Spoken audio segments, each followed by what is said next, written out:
સાંભળશે, પણ તમે ધીરજ રાખો તો. અને આપણે સાહેબને રજૂઆત કરીએ કે સાહેબ આજે 6 દિવસ થયા છે અમારી લાશ લઈને અમે બેઠા છીએ.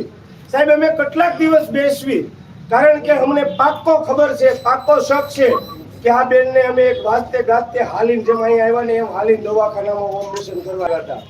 અને એને કોથળીનું ઓપરેશન કરવામાં એની બાજુમાં જે બ્લડની નસ આવે કાપી નાખી છે સાહેબ, અને ઈ બ્લડની નસ કાપી નાખી એટલે અમે પીએમ કરવા માટે ભાવનગર લઈ ગયા છીએ. લાશ હજી સાહેબ પડી છે. આ ક્યાંનો તાનાશાહી સાહેબ કહેવાય કે અમારી લાશ એક દી 24 કલાક હોય, 24 કલાક લાશ હોય સાહેબ. 6 દિવસ થયા છે.